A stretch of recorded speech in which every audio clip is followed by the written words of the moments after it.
días. En los siguientes minutos lo que quiero mostrarles es algunas cosas acerca de ventilación mecánica y cómo vamos a abordar los pacientes que tienen COVID. Simplemente recordar que esto es la base de la ventilación mecánica, que es la ecuación del movimiento, y la ecuación del movimiento tiene dos componentes fundamentales, un componente resistivo y un componente elástico. Es decir, para que el aire que está aquí afuera llegue e infle el alvéolo, se necesita vencer fuerzas resistivas y fuerzas elásticas. Recordar que las fuerzas resistivas son solamente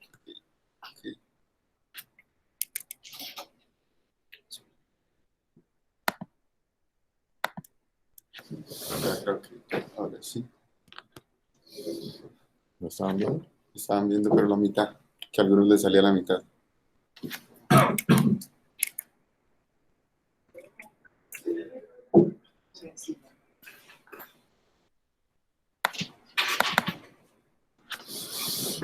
¿Están viendo? Sí. ¿Se está viendo ahí, amor? La pantalla. Sí, sí se está viendo, sí se está viendo. Bien, ya se ve bien.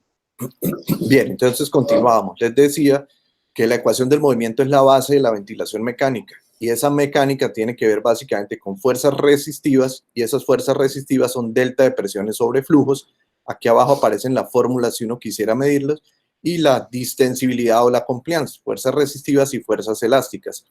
Estas dos fuerzas nos van a generar una serie de presiones que son fundamentales entender cuando estamos abordando un paciente en ventilación mecánica, porque son las que nos van a dar la base de lo que se llama la ventilación de protección pulmonar.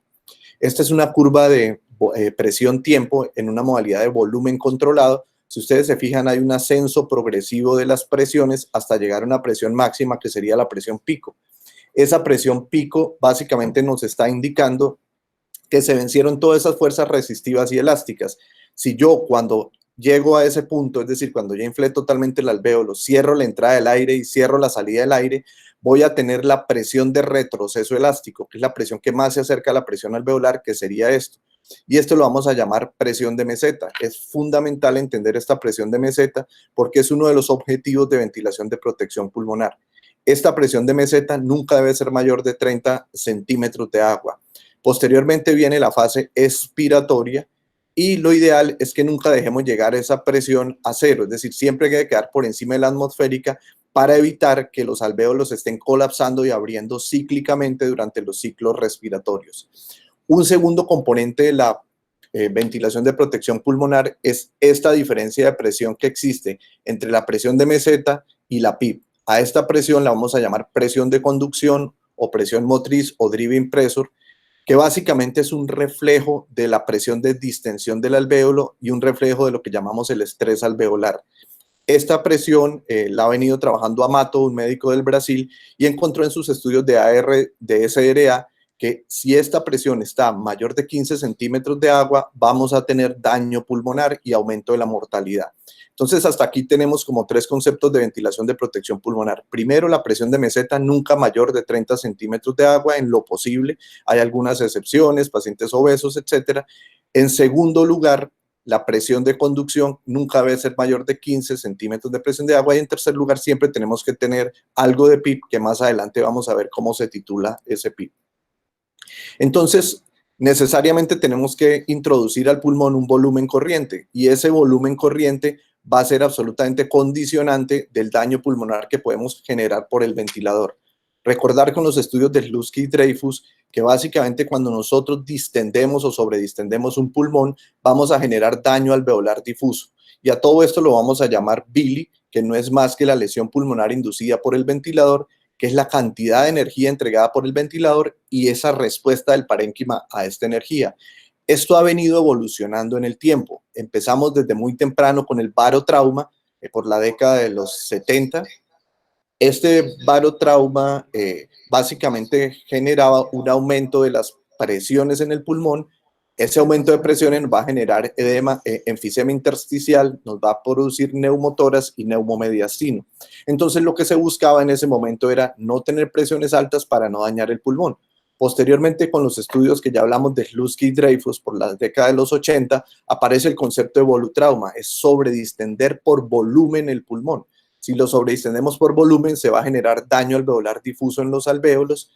Pero viene otro concepto un poco más adelante por la década del 90, que es lo que llamamos el atelectrauma, es decir, cuando se abre y se cierra cíclicamente los alvéolos, vamos a generar fuerzas de cizallamiento que nos va a causar daño alveolar difuso. Pero todos estos tres condicionantes, es decir, el barotrauma, el volutrauma y el atelectrauma, que son fenómenos eminentemente mecánicos, nos van a causar manifestaciones biológicas con liberación de citoquinas, que a eso lo vamos a llamar biotrauma. Y esas citoquinas son las que van a actuar a distancia y nos van a generar disfunción orgánica múltiple. Por eso la mayor parte de pacientes con SDRA van a fallecer, más que de hipoxemia refractaria, de disfunción orgánica múltiple.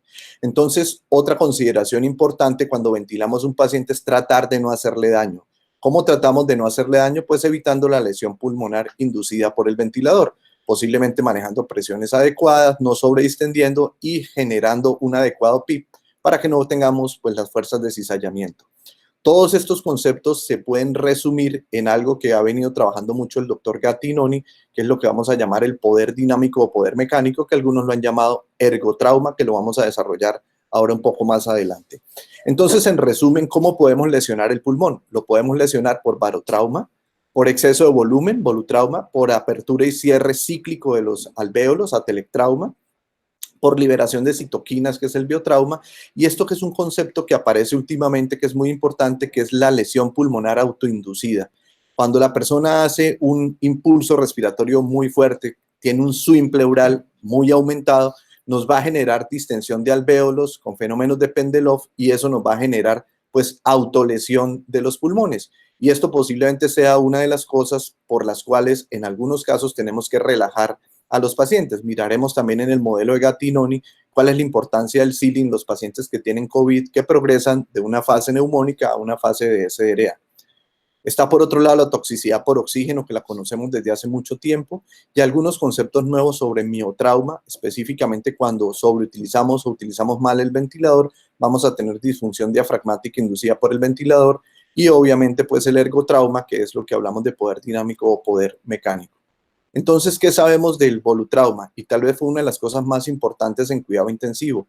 Sobre el año 2000, hace exactamente pues ya 20 años, aparece este estudio, que es un estudio clásico, en el cual simplemente se cogió pacientes que tenían SDRA y se ventilaron con 6 centímetros por kilo de peso ideal, no del peso que tienen, sino del peso ideal, versus 12 centímetros por kilo. La mayoría de los pacientes que tenían volúmenes corrientes de 6 mililitros por kilo se quería que tuvieran una meseta por debajo de 30, mientras que en los de ventilación convencional se quería que fuera por debajo de 50. Lo importante de este estudio mostró que al ventilar con bajos volúmenes corrientes ajustados al peso ideal, había una disminución de la mortalidad de 39 a 31%. Y tal vez fue de las primeras cosas que en cuidado intensivo impactaron en sobrevida. Entonces es una estrategia muy sencilla que hoy la entendemos. Si logramos disminuir el volutrauma, pues vamos a mejorar el biotrauma y de esa forma pues la disfunción orgánica. Entonces, primera conclusión de esto que estamos hablando, tenemos que intentar ventilar a los pacientes con SDRA con volúmenes idealmente no mayores de 6 centímetros por kilo, aunque ahora se dan márgenes incluso de 4 hasta 8 centímetros por kilo, pero la ventilación de protección pulmonar busca volúmenes corrientes no mayor a 6 centímetros por kilo. Esto es pues la curva que muestra exactamente lo mismo, disminución de la mortalidad. Hay un concepto muy importante que es la presión transpulmonar. Simplemente recordando las bases fisiológicas, la presión transpulmonar es la presión que distiende el alvéolo. Puede ser inspiratoria o expiratoria. Esa presión transpulmonar va a ser la presión del alvéolo restada a la presión pleural. Y esa presión transpulmonar es la que nos va a dar el estrés. Dos cosas fundamentales que pueden ocasionar lesión pulmonar inducida por el ventilador es los conceptos de estrés y de strain. Entonces, ese estrés, que es básicamente la presión que se genera sobre el alvéolo para inflar el alvéolo, no es más que la presión transpulmonar. Sería la presión de meseta restada a la presión pleural, que la podemos extrapolar de la presión esofágica y en términos generales nunca debería ser mayor de 25. Y esto es muy importante, pero no es práctico estar midiendo presión esofágica. Va a salir en el próximo número de la revista de Medicina Intensiva una revisión sistemática y un metaanálisis donde ellos concluyen que no hay mucho impacto en estar midiendo la presión transpulmonar en cuanto a desenlaces de ventilación mecánica y mortalidad. Sin embargo, este concepto de estrés es un concepto importante que debemos tener cuando estamos manejando pacientes. Y está el concepto de strain, que hace referencia más a deformabilidad, y simplemente es el volumen corriente dividido por la capacidad residual funcional. Si yo aumento mucho el volumen corriente o disminuyo mucho la capacidad residual funcional, voy a dañar esos alvéolos. ¿Cómo mido la capacidad residual funcional? Con una técnica que se llama espirometría dinámica, que la tienen algunos ventiladores. Esa espirometría dinámica nos permite evaluar esta capacidad residual, y si yo pudiera evaluar esto, lo ideal es que no esté por encima de 0.27. Entonces, estos dos conceptos teóricos fisiológicos nos pueden ayudar a acercarnos a tratar de no hacer daño cuando estamos ventilando a un paciente. Esto es lo que les comentaba del trabajo que hizo Amato. Amato revisó algunas series de pacientes con SDRA y encontró que esa presión de distensión, que no es más que la diferencia entre la presión de meseta restado a la presión de PIP, si está por encima de 15, ustedes ven que empieza a aumentar mortalidad. Entonces hablábamos que los conceptos de ventilación de protección pulmonar es fundamental, mantener una meseta mayor de 15, y en segundo lugar, una presión motriz o una presión de conducción que no sea mayor de 15. Bien. El concepto del poder mecánico o poder dinámico fue desarrollado por Gattinoni. Gattinoni es un anestesiólogo italiano, trabaja actualmente en Alemania, es prácticamente una de las personas que más ha estudiado todo el tema de SDRA, y esta es como la fórmula original, un poco compleja, no es práctica para nosotros como clínicos podernos a desarrollar esta fórmula. Después aparece como una versión simplificada, que es esta que está acá, pero John Marini hace esta fórmula que cambia poder mecánico por poder dinámico, que es muy sencilla, y esto es lo que tenemos que tener en la cabeza para no dañar nuestro pulmón. Si yo no quiero dañar el pulmón, intento tener la mejor cantidad de PIP, de acuerdo pues a algunas consideraciones que vamos a ver más adelante. Trato de tener una meseta no mayor de 30, un volumen corriente que no sea mayor a los 6 centímetros por kilo, pero esto que tal vez habíamos pasado por alto muchas veces, que es la frecuencia respiratoria. Pues no es igual someter a estrés el pulmón 10 veces por minuto a someterlo 25 o 30 veces por minuto. Entonces, la frecuencia también impacta en el daño pulmonar que hagamos cuando estamos ventilando a un paciente. Y 0.098 es simplemente una constante para pasar las unidades a unidades Joule.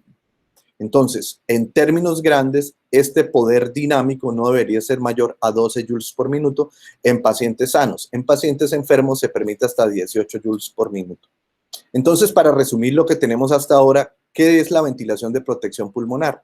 En general buscamos volúmenes corrientes menores a 6 centímetros por kilo de peso ideal o iguales a 6 centímetros de kilo por peso ideal, una presión de meseta no mayor a 30 centímetros de agua, un PIP que vamos a ir modificando de acuerdo a algunas consideraciones que vamos a ver más adelante, la presión transpulmonar menor de 25, que la expiratoria de esa presión transpulmonar sea mayor de 0, es simplemente la diferencia entre la presión alveolar y la pleural al final de la expiración, el strain que debe ser menor a 0.27, la presión de conducción o presión motriz o driving pressure menor de 15, una FiO2 idealmente no mayor a 60%, un trabajo respiratorio adecuado, que esto es difícil estarlo monitorizando, pero es algo de lo cual tenemos que trabajar, un poder mecánico menor de 18 y algo que es fundamental que se ha venido insistiendo últimamente, que es la movilidad temprana. Entonces, para repasar un poco en forma muy práctica las modalidades ventilatorias, tenemos básicas, tenemos modalidades avanzadas. Realmente necesitamos es conocer las modalidades básicas, que con eso podríamos manejar más del 90% de los pacientes. Y tenemos toda esta cantidad de cosas, pero yo se las resumo básicamente en dos. Asisto controlada, bien sea por volumen o por presión, y presión de soporte.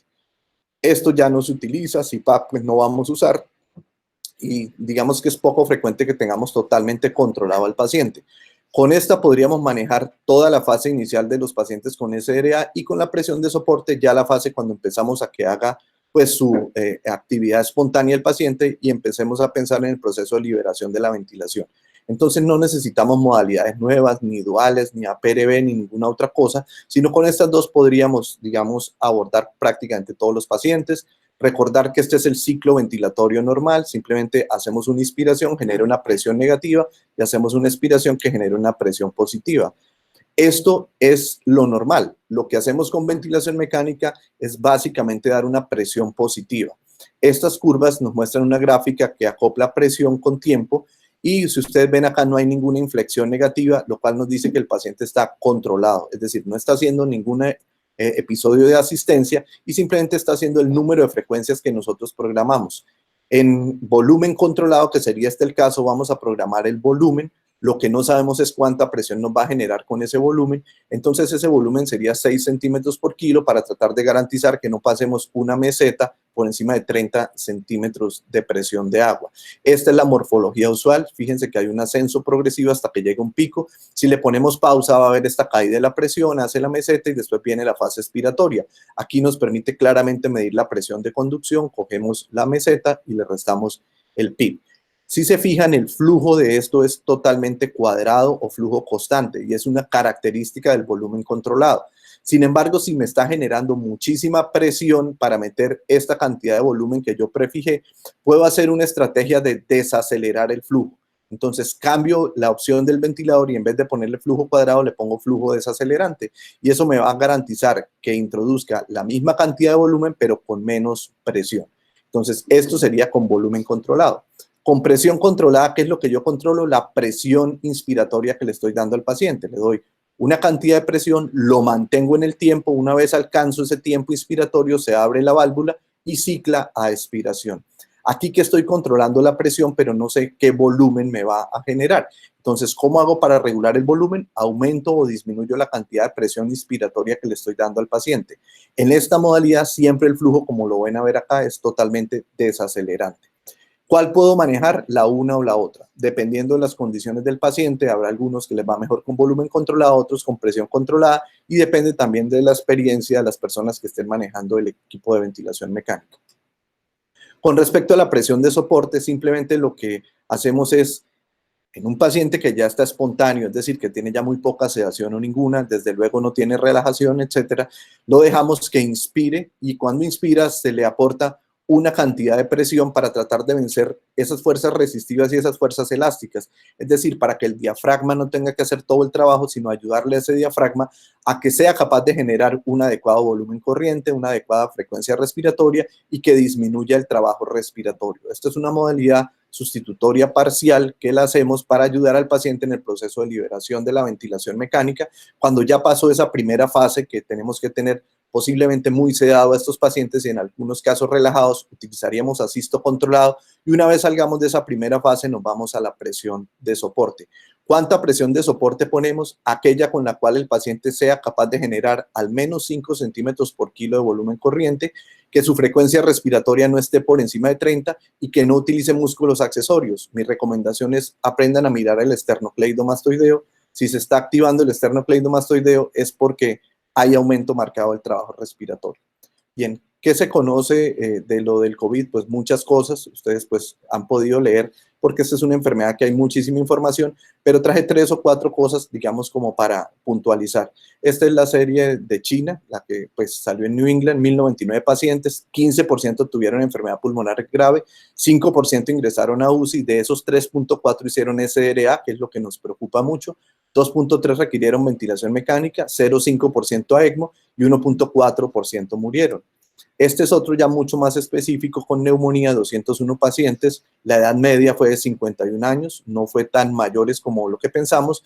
De esos 84 pacientes desarrollaron SRA, es decir, de los de neumonía casi la mitad hacen SRA y los pacientes que tuvieron SRA la mitad fallecieron. O sea, en términos generales, 1 de cada 2, así hagamos las cosas muy bien, van a fallecer. ¿Qué fue lo importante para SRA? Es decir, ¿qué hizo que los pacientes hicieran más SRA? El que tuvieran mayor edad, el que tuvieran neutrofilia, el que hubiera disfunción orgánica que la podemos valorar por escala de SOFA y los que estuvieran coagulopáticos. Por eso es tan importante la medición pues, del dímero D y probablemente el tiempo de protrombina, que son los que más se alteran en estos pacientes. Característicamente en este trabajo, que después vamos a mirar si sí o no corticoide, el uso de corticoide disminuyó el riesgo de muerte. Hicieron temprano 40 miligramos cada 12 horas por 5 días. Está otro estudio de una serie en Seattle de 24 pacientes nada más, edad promedio 64 años, los comienzos de los síntomas 7 días y esto corresponde a lo que se conoce ahora como la fase 2 de la infección por COVID. El 58% eran diabéticos, lo cual nos dice pues que la comorbilidad de diabetes es un marcador importante. Todos estos pacientes ingresaron a UCI por falla respiratoria aguda, 17 estaban choqueados y necesitaron vasopresores, 75% se fueron a ventilación mecánica y 12 de estos 24 pacientes murieron, o sea, también la mitad entre el día 1 a 18, o sea, van a ser estancias en UCI prolongadas, se calcula más o menos en promedio 3 semanas. Y esto lo encontré de la OPS, probablemente ustedes lo conocen, esto es para el domingo, hace 2 días, o sea, para el 5 de abril teníamos en Colombia 1.485 casos, ya llevamos un poco más, 41% de los casos eran importados, 31% eran relacionados con caso y 28% todavía no se conocía. De esta población, 79% se manejan en casa, 13% están hospitalizados y 4% en UCI, es decir, 63 casos ya están en el país en unidades de cuidado intensivo, que hoy probablemente sean muchos más. De todos estos pacientes, 35 han fallecido y 60% mayores de 60 años. O sea, para nosotros sí la población mayor sigue siendo importante como un factor de riesgo fundamental en muerte. Y esto porque a veces tenemos la percepción que no hay pacientes en UCI, un 4% de los pacientes están en unidades de cuidado intensivo. Esto es lo mismo visto en un cuadrito, si se fijan, los pacientes hospitalizados son generalmente los 50 años hacia arriba, los pacientes que más requirieron UCI también son los mayores y obviamente los que se están muriendo, obviamente también son los de mayor edad. Estas son las fases que todos ustedes conocen, una fase 1 que es la fase de respuesta viral, la fase 2 que es la fase, digamos, pulmonar, donde hay disnea, hipoxemia, compromiso de la oxigenación, y la fase 3 que es el síndrome de hiperrespuesta inflamatoria, en el cual se involucra todo lo que es la liberación de citoquinas. Desde el punto de vista comparativo con otras enfermedades virales, específicamente H1N1, que es donde hemos extrapolado la mayor cantidad de conocimiento de esta enfermedad, porque ya se pasó pues esa epidemia, vemos que hay diferencias que son importantes. La edad, el grupo de COVID es un poco mayor que el grupo de los de H1N1. La enfermedad cardiovascular fue igual en los dos grupos de pacientes. Los de H1N1 tenían mucho más disfunción orgánica. Estos pacientes con COVID suelen hacer más falla renal y algo de cardiopatías, pero no como tal tanta disfunción orgánica como sí lo hicieron los pacientes H1N1. Los pacientes de H1N1 al ingreso tenían score de severidad mayor evaluados por escalas de Apache. La fatiga es un síntoma predominante en los pacientes con COVID. La producción de esputo es mucho más característica en los pacientes de H1N1. Los síntomas gastrointestinales predominan más en los pacientes que tienen COVID que los pacientes con H1N1. Las mialgias son iguales en los dos. El tiempo de protrombina suele estar mucho más prolongado y hay más coagulopatía en los pacientes con COVID que H1N1. Y la opacidad en vidrio esmerilado es mucho más frecuente en los COVID y en los pacientes con H1N1 solemos ver mucho más condensación. Entonces, siendo dos enfermedades virales que afectan el pulmón, tienen algunas características diferenciadoras entre uno y otro. Esto es una revisión que está por salir en CHEST. Desde el punto de vista de definiciones, pues nos vamos a adherir al consenso colombiano y lo que vemos desde el cuadro pulmonar, vamos de enfermedad no complicada, neumonía leve, neumonía grave, hasta un SDRA. Probablemente lo que vamos a tener en cuidado intensivo sea las neumonías graves y los SDRA. Hablamos de neumonía grave cuando tenemos sospecha o confirmación de infección respiratoria con falla de un órgano, con saturaciones menor al 90%, no necesitamos estar tomando gases arteriales en estos pacientes, y una frecuencia respiratoria mayor a 30 por minuto. Y el SDRA ya miraremos ahora cómo lo vamos a definir. Sepsis, que son los conceptos claros de infección con disfunción orgánica, podemos utilizar el Quixofa, y el shock séptico cuando hay hipoperfusión evaluada por hiperlactatemia, por hipotensión que no responda a volúmenes. La serie radiológica que todos conocemos inicia con algunas opacidades tenues subpleurales que van incrementando a medida que va evolucionando la enfermedad hasta llegar a un cuadro de opacidad de varios cuadrantes, generando pues fisiológicamente o fisiopatológicamente un SDRA. Desde el punto de vista de definición, vamos a seguir adheridos a la definición de Berlín. Más adelante les voy a mostrar algunas cosas que propone Gattinoni sobre la evolución de esta enfermedad, porque este es un SDRA totalmente atípico, no es el SDRA que conocemos usualmente. Para hablar de SDRA tenemos que tener una temporalidad, y esa temporalidad entre el factor de riesgo y el inicio de la enfermedad es una semana. Aquí ya tenemos el primer concepto que no es correcto en COVID. La mayor parte de los pacientes empiezan a tener esa fase hiperinflamatoria con SDRA después del día 7. O sea que tendríamos que ampliar este tiempo de espera para la definición. Desde el punto de vista imagenológico, opacidades bilaterales, obviamente no explicadas por ninguna otra cosa, derrame, atelectasia, y el origen del edema pulmonar que no sea por sobrecarga hídrica ni de origen cardiogénico. Y la forma como catalogamos la severidad, que lo pueden hacer por PAFI o por SAFI, de acuerdo a si es leve, moderado o severo, si la PAFI está entre 200 a 300, de 100 a 200 y de 100 hacia abajo. Las imágenes del SRA las conocemos claramente, vemos estos pacientes con opacidades de 4 cuadrantes y con algunas zonas que todavía mantienen aireación. Esto es lo que Gattinoni llama el concepto del pulmón del bebé. Tenemos que tratar de trabajar por preservar estas zonas de pulmón que están sanas. Cuando nos vemos con un paciente así, tenemos que tratar de diferenciar si hay algo que nos sirva desde el punto de vista de imágenes para saber si es un edema pulmonar cardiogénico o si es un edema hipervolémico. Desde luego que la presentación clínica nos ayuda bastante, el tener un adecuado interrogatorio, podemos establecer una probabilidad pretest, pero posiblemente desde el punto de vista de imagen, lo único que nos sirve es valorar el pedículo vascular cuando el paciente está acostado, y si ese pedículo vascular mide menos de 70 milímetros, el paciente no tiene hipervolemia. Si mide más de 70 milímetros, está hipervolémico. La ecografía es algo muy sencillo que podemos hacer a la cabecera del paciente, y lo que queremos ver en estos casos es un síndrome alvéolo intersticial, que va a ser manifestado como estas líneas B. En términos generales, tenemos que tener más de 3 líneas B para poder hablar de que puede ser patológico lo que estamos viendo, que estamos ante un edema pulmonar. Esto quedó también validado pues, en muchos estudios. Este es un estudio que se hizo acá en Bucaramanga, y básicamente lo que encontramos es, comparando las líneas B con el pico, hablando de pico como gold estándar en ese momento para la valoración de agua extravascular pulmonar, encontramos que había una buena correlación cuando se encontraban más de 4 líneas B y el agua extravascular estaba por encima de 10 mililitros por kilo. Desde el punto de vista ultrasonográfico, entonces, ¿qué es lo que vamos a buscar? Algún engrosamiento de las líneas pleurales, pero lo más importante es ver la presencia de líneas B, las consolidaciones multifocales pequeñas, no translobares, que pueden tener broncograma aéreo móvil, la aparición de líneas B ya cuando el paciente se va recuperando. Acuérdense que las líneas A, perdón, cuando el paciente se va recuperando, indica que ese pulmón se está volviendo a airear, y algo que parece que es como marcador de esto, que es la poca presencia de derrame pleural.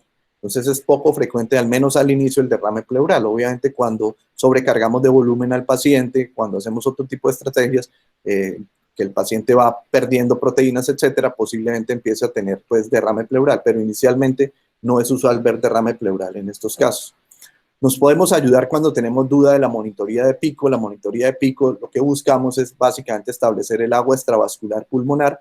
Hablamos de edema pulmonar cuando está mayor a 10 mililitros por kilo de indexado, es decir, el ELWI, y hablamos de que ese edema pulmonar es de permeabilidad cuando ese índice de permeabilidad vascular pulmonar está por encima de 3. Entonces, si yo tengo un agua extravascular mayor a 10 mililitros por kilo y un índice de permeabilidad mayor de 3, con un cuadro clínico sugestivo, pues vamos a hablar de que ese edema pulmonar de permeabilidad corresponde a un SRA, y eso ha sido validado pues por múltiples estudios. Los factores de riesgo de SRA, esta es una muy buena revisión, y básicamente los que habíamos hablado: la edad, algunas comorbilidades, específicamente diabetes, algo de coagulopatía, la LDH, el dímero D, que lo ponen siempre como 1, pero 1 significa 1000 para nosotros, es decir, el dímero D por encima de 1000 es un marcador inadecuado, y de que posiblemente se va a ir el paciente pues a una complicación de su neumonía. Desde el punto de vista fisiopatogénico, vamos a tener una reacción inflamatoria del alvéolo, pero también vamos a tener una activación de la coagulación, y en esta enfermedad lo que se ha visto es esto muy temprano, es decir, microtrombos que nos van a alterar esa relación del intercambio gaseoso. Vamos a tener las fases de exudativa, fibroproliferativa y fibrótica, pero es llamativo todos estos microtrombos que están encontrando en las primeras, digamos, aproximaciones de biopsias que se están haciendo en estos pacientes. Esos microtrombos nos van a alterar entonces la vasculatura pulmonar, vamos a tener hipertensión pulmonar con disfunción del ventrículo derecho. En conclusión, desde el punto de vista de intercambio gaseoso, con este modelo tricompartimental de Riley, podemos decir que vamos a tener zonas que no ventilan y sí perfunden, es decir, cortocircuito, que es algo también bastante prominente en esta enfermedad. Va a haber zonas no ventiladas y sí perfundidas. Vamos a ver cuál es la explicación a que esto ocurra, porque normalmente cuando no ventila tiene que haber vasoconstricción pulmonar hipóxica, pero aquí esa vasoconstricción se está perdiendo. Y vamos a tener zonas que ventilan, pero que no perfunden por la cantidad de microtrombos. Entonces vamos a tener los dos extremos peores de la alteración de la relación ventilación-perfusión. Cortocircuito por un lado y por otro lado aumento del espacio muerto. Esto va a dificultar un poco pues las metas ventilatorias que se tienen que lograr en estas personas. Esto es un estudio de 2 pacientes que fueron llevados por cáncer pulmonar y que coincidió que tenían COVID en el momento que llevaron a cirugía. Y encuentran lo que se suele ver en un paciente que tiene daño alveolar difuso. Va a haber exudado proteináceo, mucha inflamación linfocitaria y la formación de microtrombos. Y esto es una revisión muy interesante, corta, que hace Gattinoni, donde él diferencia como 2 tipos de distrés, o llamémoslo 2 fenotipos. Habla del fenotipo neumónico tipo L, que es muy importante, está al inicio de la enfermedad, en el cual característicamente la distensibilidad va a ser normal, no como en las otras SRA, donde vamos a encontrar una caída marcada de la distensibilidad. Una relación ventilación-perfusión baja con hipoxemia por pérdida de la vasoconstricción pulmonar hipóxica. Entonces, lo que les decía, normalmente si no ventilo, lo que hace para compensar es una vasoconstricción pulmonar hipóxica de esos alvéolos que no están ventilados. En este caso se pierde y parece que eso tiene que ver con los receptores de la enzima convertidora de la angiotensina. Va a generarse una vasoplegia, entonces vamos a tener zonas que no ventilan, pero que sí perfunden. Eso nos va a dar un gradiente muy bajo de relación ventilación-perfusión que nos va a generar pues hipoxemias severas. Estos pulmones tienen bajo peso, es decir, no están duros, lo cual hace que el peso pues no sea importante. Se va a ver desde el punto de vista imagenológico vidrio esmerilado, principalmente en zonas subpleurales. Este pulmón pues no hay que reclutarlo y puede progresar cuando el paciente empieza a hacer su autolesión pulmonar inducida por sí mismo, es decir, cuando empieza a hacer impulsos respiratorios muy amplios, empieza a hacer un swing pleural importante, pues va a generar CILI y esto nos puede ayudar a progresar a la otra fase que es la tipo H. El tratamiento en nuestros casos es la ventilación de protección pulmonar. Aquí no se va a beneficiar de PIB tan alto, lo que recomienda Gattinoni es entre 8 y 10 y pronación temprana. Esto sería en esta fase de tipo E. Posiblemente después viene una fase que se llama la tipo H, donde ya hay una baja distensibilidad por un edema pulmonar significativo, empieza a aparecer ya mucho más marcado el cortocircuito derecha-izquierda, se empeora dramáticamente esa vasoplegia y hay un peso pulmonar alto porque el pulmón ya está edematizado. Este pulmón eventualmente podría ser reclutable, aunque vamos a ver que los estudios de reclutamiento, al menos en los otros SRA, no han sido muy buenos y se debe tratar como un SRA severo. El PIB ya debe ser mucho más alto, también debe hacerse pronación temprana y posiblemente en hipoxemias refractarias vamos a tratar de llevar a estos pacientes a ECMO. Esto es el modelo de Gattinoni inicialmente, entonces esto sería un pulmón que tiene en su distribución una muy buena compliance, pero lo que se ve en forma marcada es una alteración de la relación ventilación-perfusión con cortocircuito. Entonces, buena compliance, pero mucha hipoxemia, es como lo marcador. Por eso es un SRA que no es el típico y usual que estamos acostumbrados a ver. Y en la medida que pasen más cosas, pues se irá aprendiendo un poco más al respecto. Desde el punto de vista de tratamiento, volver a recordar que la base es iniciar con un volumen corriente bajo para tratar de impactar en mortalidad. Bajo hablamos de 6 centímetros por kilo de peso ideal. Tratar de mantener una presión de conducción no mayor de 15 centímetros y todas las estrategias que ya miramos de ventilación de protección pulmonar. Con respecto al PIB, hay muchas cosas para hablar acerca de esto, sería pues difícil en corto tiempo, pero tenemos que dejar algunos mensajes claros.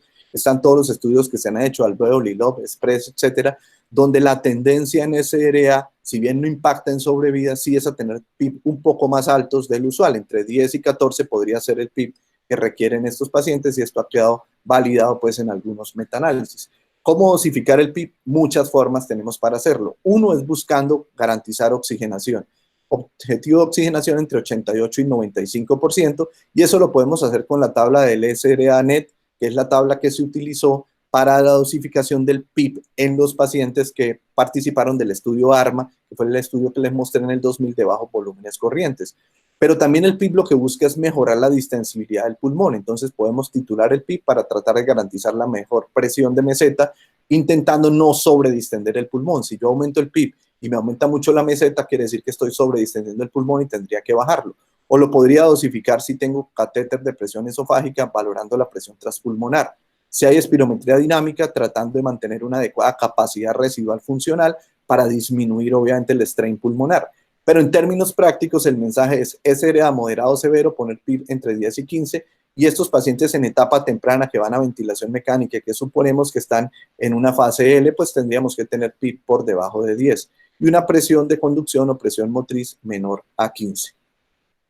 Aparece posteriormente Papazian en su estudio Acurasis, donde define relajar a los pacientes cuando tienen PAFI por debajo de 150 en las primeras 48 horas de SRA, buscando disminuir ese CILI.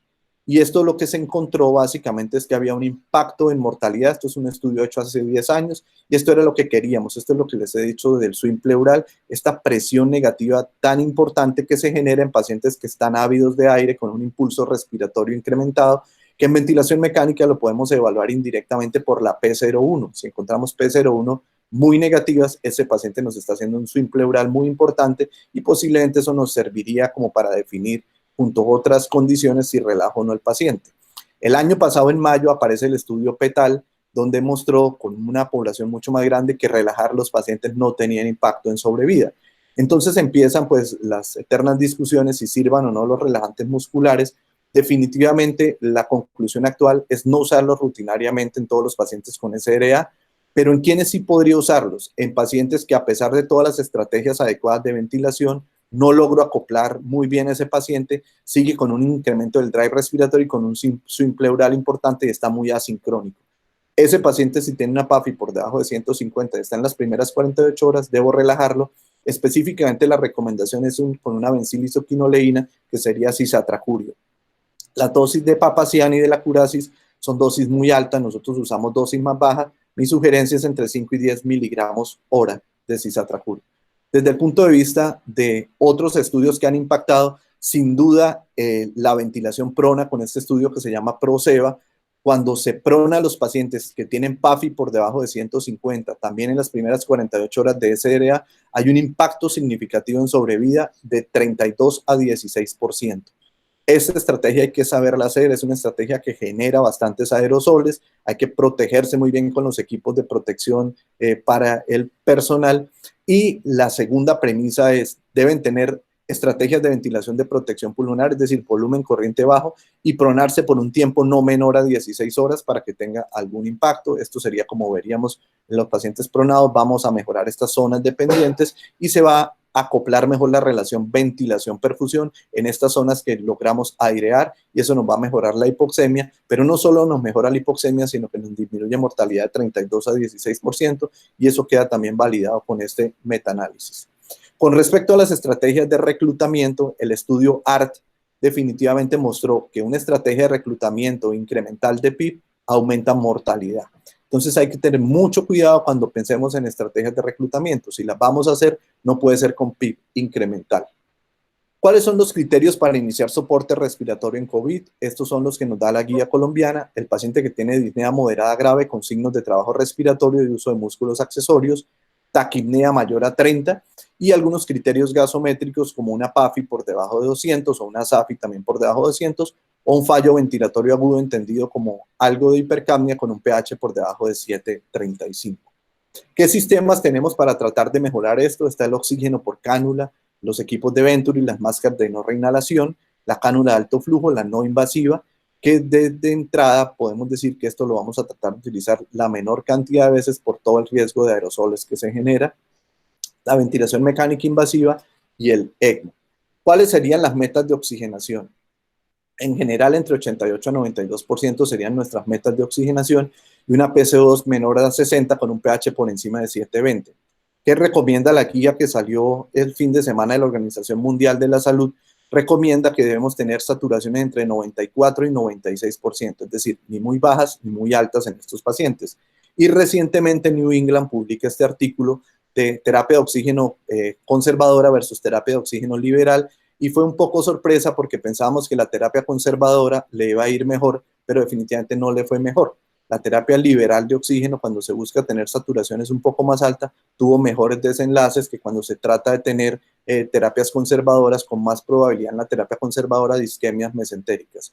Entonces tenemos algo de dificultad ahora, pero en términos generales tenemos que adoptar algo y yo sugeriría pues adoptar la guía de la OPS, tratar de mantener saturaciones en lo posible entre 94 y 96%, cosa que no es fácil en estos pacientes con cortocircuito significativo y con aumento del espacio muerto.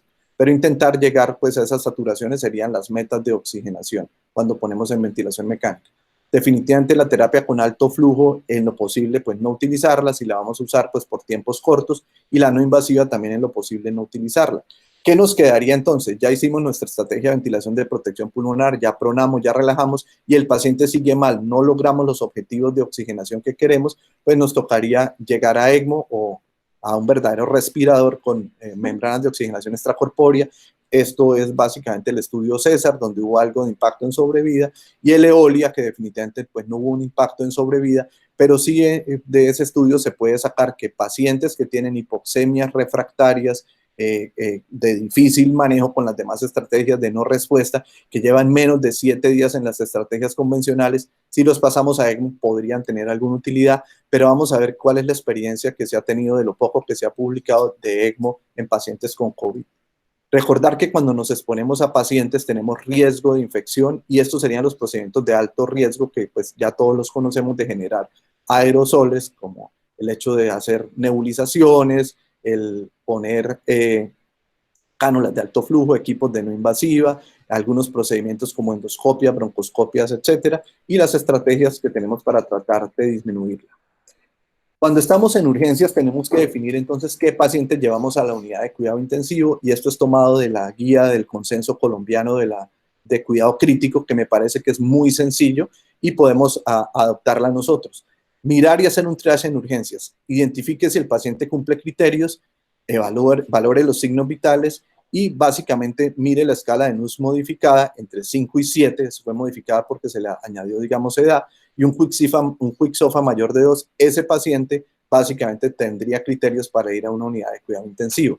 Si el paciente lo dividimos en dos prioridades, prioridad 1, que es el que definitivamente vamos a ingresar a la UCI, prioridad 2 es el que tenemos que cuestionar si realmente tiene justificación o no de irse a una unidad de cuidado intensivo. Entonces no hay duda que el paciente que requiere monitoreo continuo, que está en insuficiencia respiratoria aguda grave, que está obviamente muy hipoxémico, que está con una sepsis, que está choqueado, que no tiene comorbilidades mayores y que tiene un NUS entre 5 a 7, pues debería ser prioridad 1. Y en eso se inicia pues todo el protocolo propio de reanimación en servicio de cuidado intensivo. La prioridad 2 es esos pacientes en los cuales tenemos que cuestionarnos.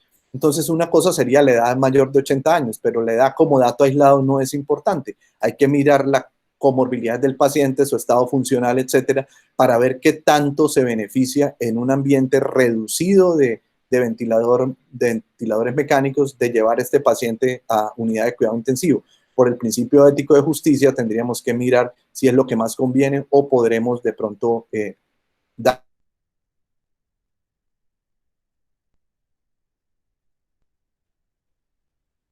puntuación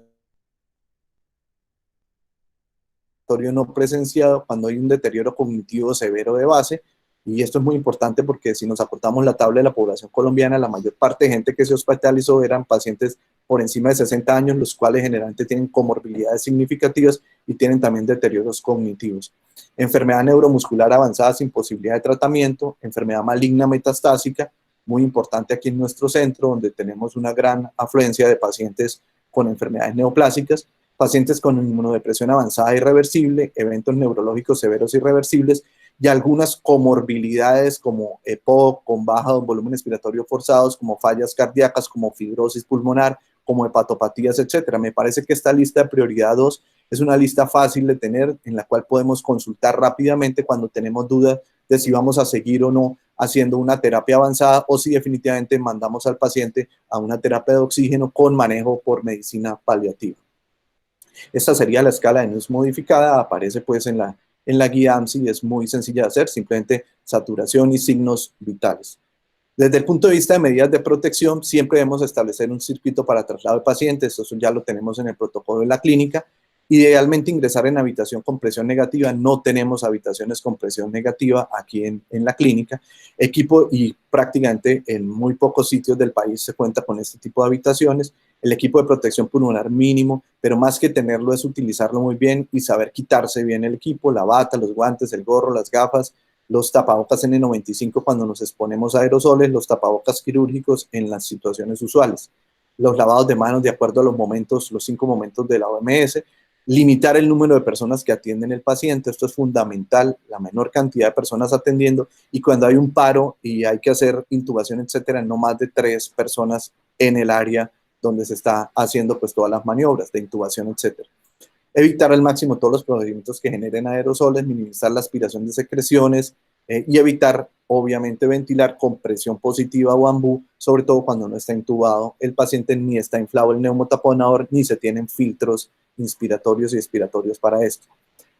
Para intubar se recomienda pues el uso de doble guante, preoxigenar con oxígeno al 100%, usando mascarilla facial bien sellada, pero sin dar presión positiva. Intubación por el más experto. Idealmente, pues esto debería hacerlo por las personas que tienen mucho más frecuencia de intubaciones que cualquier otra persona. Lo que les decía, máximo 3 personas. Se debe hacer una inducción de secuencia rápida. En el ventilador usar filtros de alta eficiencia en rama inspiratoria y expiratoria y evitar las desconexiones del ventilador. Es importante todas esas técnicas que han aprendido de pinzar el tubo, en fin, todo lo que se puede hacer por minimizar aerosoles. Medidas generales de protección, oxigenoterapia para intentar mantener saturación por encima de 90 y obviamente no usar ni cánulas de alto flujo ni no invasiva en la medida de lo posible. ¿Cómo manejamos entonces el ventilador específicamente en estos pacientes?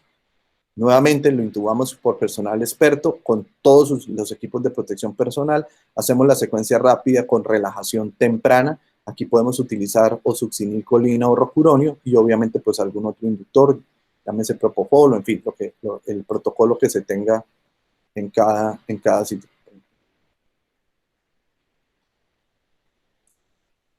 Bien, vamos a hacer una analgesia y sedación para mantener un RAS en las fases iniciales de -4 a -5. O sea, nuestro objetivo terapéutico es tener muy bien sedado y sin dolor al paciente, y estos serían los parámetros que les sugiero que utilicen. Pueden arrancar con 6 centímetros por kilo, tratando de tener, por volumen controlado, tratando de tener una meseta no mayor de 30, una frecuencia respiratoria inicial de 14, que de acuerdo al CO2 iremos ajustando, un flujo de entre 40 y 50 litros por minuto para intentar tener una relación de 1-2. Idealmente hacemos flujo cuadrado, pero si nos está generando mucha presión, podemos hacer flujo desacelerante. Intentamos mantener una PCO2 por debajo de 65, la PCO2 alta nos va a causar más hipertensión pulmonar, un pH por encima de 7.25, tratando de tener no mayor de 35 por minuto la frecuencia respiratoria. Un PIB entre 10 y 14 centímetros de agua, que se irá ajustando de acuerdo a oxigenación, distensibilidad y presión de conducción. Y inicialmente arrancamos con FiO2 del 100% y de acuerdo a saturación vamos disminuyendo. Si nos vamos por el lado de presión controlada, la sugerencia es empezar con una presión inspiratoria entre 10 y 15 para tratar de mantener un volumen corriente no mayor de 6 centímetros por kilo y no sobrepasar la sumatoria entre presión inspiratoria y PIB de más de 30. Recordar que en presión controlada la PIB y la presión inspiratoria son sumatorias. Es decir, que si yo tengo 15 de presión inspiratoria y 15 de PIB, realmente le estoy dando al sistema 30 de presión inspiratoria. Trato de dejar tiempo inspiratorio de 1 segundo, que lo voy cuadrando de acuerdo a la sincronía del paciente. Intento mantener una relación de 1-2, también 14 respiraciones. Intento mantener la CO2 por debajo de 65. Pongo una rampa de ascenso no mayor al 75%. 10 a 14 también centímetros de PIB. Una FiO2 inicial de 100% que voy después considerando disminuir. Trato de mantener la presión para garantizar un volumen no mayor entre 4 y 6 centímetros por kilo. Si definitivamente el paciente no mejora ni obtenemos metas de oxigenación con esto, lo pronamos por no menos de 16 horas al día. Y obviamente miramos si es indispensable o no relajarlo. Entonces relajamos, titulamos el PIB en función de todo lo que habíamos dicho previamente, etapas tempranas de 8 a 10 y en casos severos de 10 a 14. Y en casos refractarios vamos a ECMO y vamos a utilizar los parámetros del estudio Eolia.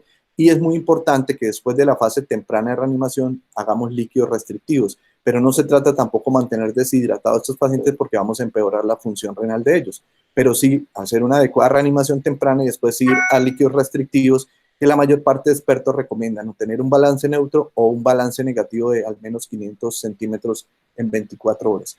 ¿Cuándo llevar a ECMO? De acuerdo a las indicaciones del estudio Eolia, cuando la PAFI está por debajo de 50 por más de 3 horas, con volúmenes corrientes de 6 centímetros, FiO2 de 80 y PIB mayor de 10. Es decir, cuando a pesar de agotar esto, sigue con PAFI bajo y he pronado también al paciente. Cuando la PAFI está por debajo de 80, también con las mismas características y ya he pronado al paciente. O cuando hay un trastorno ventilatorio con un pH bajo, con una PCO2 alta y ya agoté volumen corriente y frecuencia respiratoria. muy importante cuando no existan contraindicaciones y tal vez lo fundamental, que el paciente definitivamente sea recuperable. Es decir, que un paciente por sus comorbilidades todavía tenga posibilidad de salir adelante. Si el paciente es predominantemente respiratorio, pues se hace un ECMO venoso, pero si el paciente tiene adicionalmente miocarditis, etcétera, pues habría que pensar en un ECMO arteriovenoso. Eso es lo que se conoce, lo que hay de ECMO, pero el problema es que los primeros estudios que han hecho de ECMO, esto es lo que ha salido de las series. Si ustedes se fijan, sobrevivientes de ECMO, en todas las series, un paciente, al menos en estas series.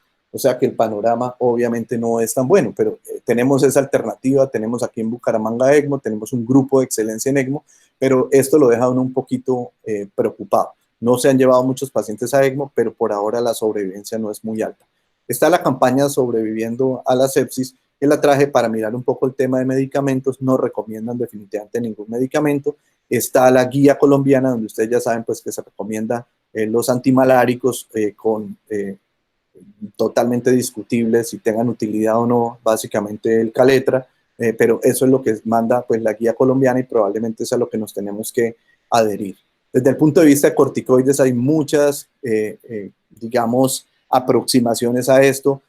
Algunos dicen que puede servir, otros que no, pero definitivamente hasta ahora yo sugeriría adaptar lo que dice la Organización Panamericana y la OMS en su documento que salió el fin de semana, que en pacientes con COVID, con SRA no se sugiere definitivamente corticoide sistémico y que no existen pruebas suficientes para recomendar los corticoides. Sí los podemos usar en otras condiciones como la insuficiencia suprarrenal relativa asociada a sepsis, como probablemente poco agudizado, crisis asmáticas, etcétera, pero específicamente para el manejo del SRA sigue siendo cuestionable si en esa etapa de hiperinflamación podían servir o no. Si los vamos a usar, dosis bajas, 40 cada 12 horas de metilprednisolona por 5 días. Con respecto a la terapia de líquidos, pues tenemos que hacer terapia, digamos, conservadora de líquidos, que ha quedado pues validado en todos estos metaanálisis. Ya aparece el tema de si tenemos que usar o no tocilizumab en esa fase de síndrome de liberación de citoquinas, que sería la fase 3, donde el paciente está con un SRA severo. Esta es una guía de la Mayo Clinic de Arizona que me parece muy práctica. Ellos recomiendan, si la PAFI está por debajo de 200, con una PCR entre 20 y 40, la PCR pues es un dato indirecto de medición de citoquinas, podríamos usar una dosis de 400 miligramos. Las ampollas vienen de 200 miligramos, serían 2 dosis, que se puede repetir dependiendo pues la respuesta del paciente hasta 2 veces. Ellos tampoco recomiendan en forma, digamos, general el uso de los corticoides. Esto sabemos que tenemos que hacerlo de manera compasiva, el paciente tendría que firmar un consentimiento, etcétera, y posiblemente eso no tenga cubrimiento. El costo de la tocilizumab está por los lados de 800, 860 mil pesos la ampolla. Pero pues ya muchos médicos han manifestado que si por alguna razón les llegara a dar, pues SRA autorizan que les pongamos el tocilizumab. Entonces, desde el punto de vista de criterios de inclusión, sería pues los que tienen neumonía intersticial con insuficiencia respiratoria grave o distrés grave, que haya un empeoramiento rápido, que haya una presencia de fallo orgánico extrapulmonar, que tenga criterios de respuesta inflamatoria, en este caso si pudiéramos medir interleuquina 6 mayor de 40, o en este caso ellos recomiendan una PCR mayor de 100, un dímero D mayor de 1500 o un dímero D que vaya en progreso, y estos serían pues todos los criterios de exclusión. Y finalmente quería traer un trabajo que hizo el doctor José Patricio López y el doctor Edgar Gómez Layton, que me parece muy interesante, es qué cosas no se deberían hacer en COVID. Esto aparece pues en la guía de práctica clínica que salió de la Asociación Colombiana de Medicina Crítica, y simplemente nos sirve un repaso como para tener muy fresco en la cabeza. Primero, no ponernos a oxigenar con presión positiva en los pacientes cuando vamos a intubarlo. No ventilar antes de que sea conectado al circuito de ventilador y tenga pues los filtros adecuados, no perseguir metas de saturación por encima del 96%, no retrasar la intubación endotraqueal, empecinarnos en tener al paciente hasta que ya esté prácticamente en extremo para poderlo ventilar, no administrar volúmenes corrientes altos, no generar presiones de meseta altas básicamente, no administrar volúmenes de líquidos altos, es decir, tratemos de ser muy conservadores con los líquidos, reanimación adecuada temprana, y después pues instituimos todo lo que es el protocolo ROC de optimización, estabilización y evacuación. El óxido nítrico, que es algo también que ha sido muy cuestionado, algunos centros lo volvieron a utilizar, más por el tema vascular que está ocurriendo en estos pacientes de hipertensión pulmonar para mejorar la oxigenación. Si lo vamos a usar entre 20 y 30 partes por millón, los costos son altos y está generando mucha más falla renal. Entonces, desde el punto de vista práctico, hasta el día de hoy, lo mejor es no usar óxido nítrico. Dar pues el aporte calórico adecuado y que las sesiones de ventilación prona no sean menores de 16 horas. En conclusión, entonces, esta es una entidad compleja de difícil manejo. Debe estar presente en el diagnóstico diferencial de la falla respiratoria. Los casos graves cursarán con SDRA. El COVID puede tener características atípicas con alta compliance, microtrombos y cortocircuitos, estrategias de ventilación de protección pulmonar como volúmenes corrientes bajos, mesetas de menos de 30, presiones de conducción de menos de 15 impactan en sobrevida. La restricción de líquidos después de una reanimación inicial puede acortar el tiempo de ventilación mecánica y los días de UCI. La ventilación prona debe hacerse en todo paciente con PAFI menor de 150 en las primeras 48 horas, es decir, entre más temprano lo hagamos mejor en estos pacientes, pero la premisa sigue siendo muy importante, idealmente más de 16 horas con bajos volúmenes corrientes. Esto tiene impacto significativo en mortalidad. Los relajantes musculares, reservarlos solo para pacientes que están muy asincrónicos con un impulso respiratorio significativo. El ECMO, pues si bien las, digamos, estadísticas no son las mejores, pero es lo único que nos queda en casos de hipoxemia refractaria o hipercapnia refractaria que cumplan criterios del estudio de OLIA, que no tengan contraindicaciones y que sean pacientes recuperables. Y esto sin duda que es el mensaje más importante. Todos los elementos de protección personal son indispensables para evitar riesgos en personal sanitario que atiende pacientes con COVID. No hay ninguna emergencia en una pandemia. Nos toca tomarnos el tiempo, así el paciente esté en paro o lo que sea, pero tenemos que tomarnos el tiempo para protegernos nosotros antes de entrar con protección insegura a tratar de salvarle la vida a un paciente y nosotros también poder perder allí la vida. Bueno, muchas gracias.